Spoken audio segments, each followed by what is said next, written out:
Hello everyone, welcome to our course. तो हम modern history को कवर कर रहे हैं। मॉडर्न हिस्ट्री में हम देख रहे हैं कि किस तरह से ईस्ट इंडिया कंपनी हमारे भारत में आती है एंड किस तरह से जो है वो डिफरेंट टेरिटरीज को अपने कंट्रोल में करती है, राइट।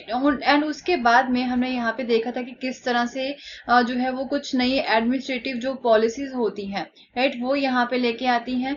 एंड उनके अंडर जो है इन एडमिनिस्ट्रेटिव पॉलिसीज के अंडर जो रूलर्स हैं उनके ऊपर जो है किस तरह से रिस्ट्रिक्शंस यहाँ पे लगाई जाती हैं, उनकी जो पावर है वो किस तरह से इरोड आउट होती है, वो हमने यहाँ पे देखा था। एंड देन हमने ये भी देखा था कि अब जो है ट्राइब्स हैं, राइट, 18-10-19 सेंचुरी की अगर हम यहाँ पे बात करें तो ट्राइब्स जो है उनकी क्या सिचुएशन यहाँ पे हमारे भारत में होती है under the British rule. All the हम यहाँ पे ये भी बोल सकते हैं कि कॉलोनियल रूल के अंडर जो है उनकी क्या सिचुएशन थी, वो हमने देखा था। एंड लास्ट वीडियो में हमने ये कवर किया था कि जो एक तरह से जो नवाब्स हैं, राइट, अब उनकी जो पावर है वो टोटली यहाँ पे खत्म हो जाती है। एंड अब जो है दूसरे और कौन कौन से जो है पर्सन्स होते हैं हमारी लैंड के जो कि यहाँ पे रिबेलियन पे आ जाते हैं। तो दूसरे थे यहाँ पे जो पीजेंट हैं, जो सिपाही हैं, वो भी अब विद्रोह करना जो है वो स्टार्ट कर देते हैं, राइट। ये क्यों विद्रोह करते हैं, इनके विद्रोह का क्या रीजन है, उसके बारे में अब हम यहाँ पे इस पर्टिकुलर वीडियो में देखेंगे कि एक्चुअल में इनके विद्रोह करने का कारण क्या था। Okay, so why peasants and sepoys rebel. So क्या था यहाँ पे कि ये जो पीजेंट्स थे या जमींदार थे, वो जो है एक तरह से उन्हें काफी ज्यादा हाई टैक्सेस जो है वो देने पड़ते थे। एंड जो रेवेन्यू कलेक्शन के तरीके थे वो भी काफी ज्यादा रिजिड थे, काफी ज्यादा जो है वो मुश्किल थे, जिसकी वजह से ये पीजेंट्स एंड जो जमींदार हैं दोनों ही जो है काफी ज्यादा रिजेंट करते हैं, इसके खिलाफ जो है आवाज उठाते हैं। तो इवन जो है इन लोगों ने लोन्स भी लिए हुए थे मनी लैंडर से। एंड जब जो है ये हाई टैक्सेस दे देते थे एंड जो रेवेन्यू इन्हें यहाँ पे देना पड़ता था जमींदार को, वो भी जो है काफी ज्यादा हाई सेट किया गया था। तो इसकी वजह से जो है इनके पास अपने पास कोई पैसा नहीं बचता था एंड सारा पैसा जो है वो टैक्सेस में ही निकल जाता था, या फिर जो जमींदार है वो रेवेन्यू को ही जो है पे करने के लिए जो है वो सारा पैसा दे देते थे। तो लोन को चुकाने के लिए इनके पास पैसे नहीं बचते थे। ओके, तो जब मनी लैंडर्स जो है वो इनसे पैसे मांगते थे अपने लोन के, तो ये देने के काबिल नहीं होते थे। तो मनी लैंडर क्या करते थे, इनकी लैंड को जो है वो अपने कंट्रोल में कर लेते थे। मीन हम ये बोल सकते कि इनकी लैंड को वो छीन लेते थे। तो जिसकी वजह से जो पीजेंट्स थे, जो जमींदार थे, वो यहाँ पे जो है विद्रोह करना स्टार्ट कर देते हैं इनकी पॉलिसीज के खिलाफ। एंड दूसरी तरफ अगर हम यहाँ पे बात करें सिपाहियों की, जो इंडियन सिपाही थे, तो जो कि यहाँ पे एम्प्लॉय थे कंपनी के, उनके भी जो है कई रीजन थे डिसकंटेंट के, वो देखेंगे। वो सबसे पहले उन्हें जो पे यहाँ पे दी जाती थी, जो सैलरी उन्हें दी जाती थी, वो काफी कम थी।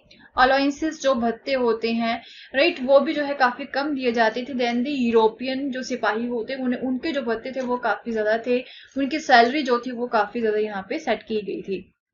एंड जो कंडीशंस यहाँ पे सर्विस की होती हैं वो भी जो है उससे अनहैप्पी थे।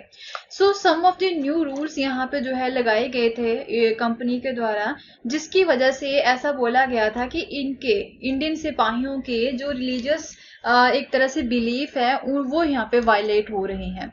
वो क्या थे, did you know that in those days many people in the country believe that if they cross the sea they would lose their religion और द कास्ट। आप अगर जानते हो कि उस समय में ऐसा माना जाता था कि अगर कोई भी पर्सन, हमारे भारत का कोई भी पर्सन जो है अगर सी को क्रॉस करके किसी दूसरे लैंड पे जाएगा तो उसका जो रिलीजन एंड जो कास्ट है वो यहाँ पे खत्म हो जाएगा, ऐसा माना जाता था उस समय में। सो क्या होता है यहाँ पे कुछ नए यहाँ पे जो यहाँ पे रूल्स होते हैं वो ला दिए जाते हैं ब्रिटिशर्स के द्वारा। तो 1824 में उन्हें ऐसा बोला गया था सिपाहियों को कि आपको जो है बर्मा जाना है, वो भी किस रूट से जाना है, सी रूट से जाना है।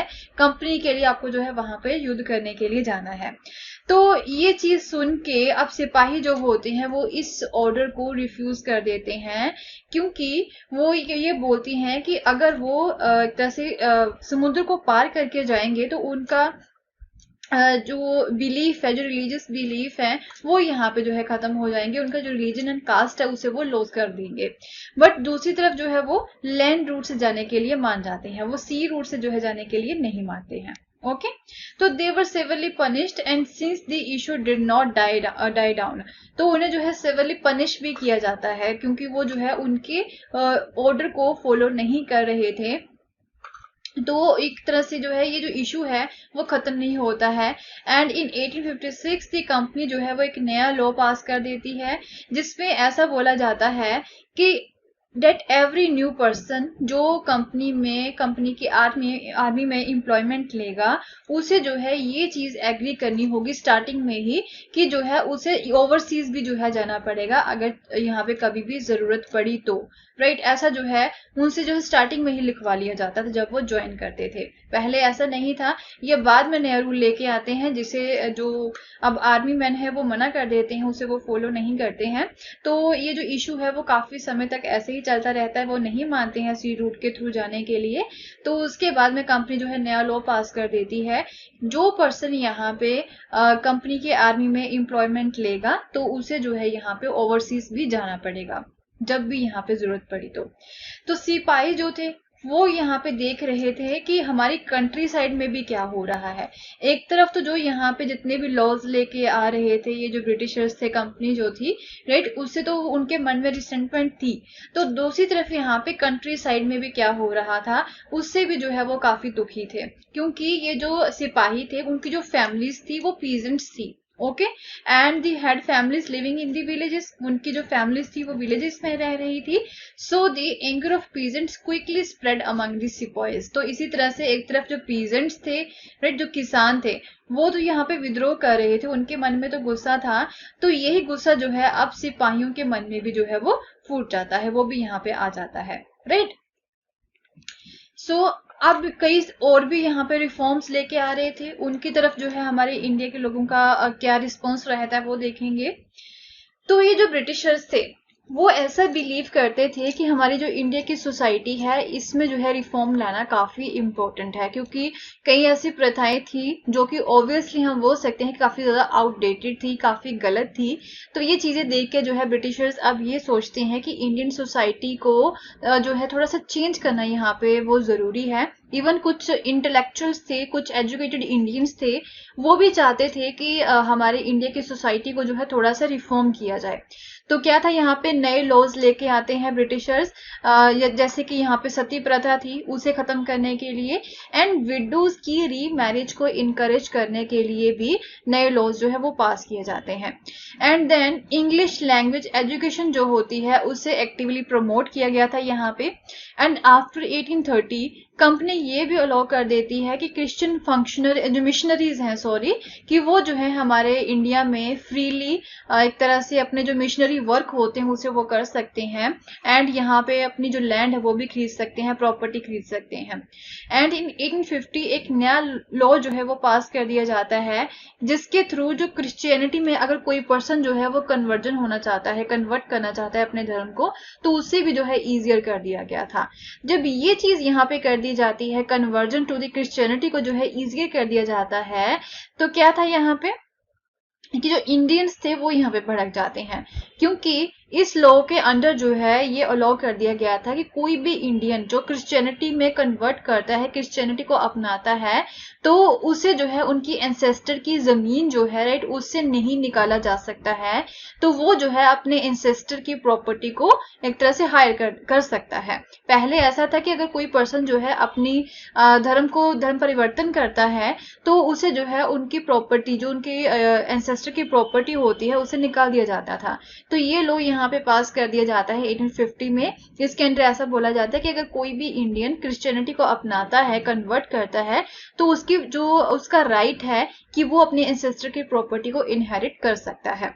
तो अब जो है कई इंडियन ये फील करना स्टार्ट कर देते हैं कि जो ब्रिटिशर्स हैं वो उनके रिलीजन को ही डिस्ट्रॉय कर रहे हैं, उनकी जो सोशल कस्टम्स हैं उन्हें वो डिस्ट्रॉय कर रहे हैं, उनके जो एक तरह से पारंपरिक तरीके हैं लाइफ के उसे वो डिस्ट्रॉय कर रहे हैं। Okay, so there were of course other Indians. तो जैसे कि मैं आपको ऑलरेडी बता चुकी हूँ कि कुछ एजुकेटेड इंडियंस थे यहाँ पे जो हमारे एग्जिस्टिंग सोशल प्रैक्टिसेस थी उसे वो चेंज करना चाहते थे, जैसे सती प्रथा होगी या फिर विडोज की रीमैरिज होगी। इस तरह के रिफॉर्म्स यहाँ पे लाने की जरूरत थी यहाँ पे, तो उसे वो सपोर्ट कर रहे थे। ओके, तो इसके खिलाफ भी अब जो है लोगों के मन में अब गुस्सा जो है वो आ जाता है। लोग जो है काफी ज्यादा जो है भड़क चुके थे।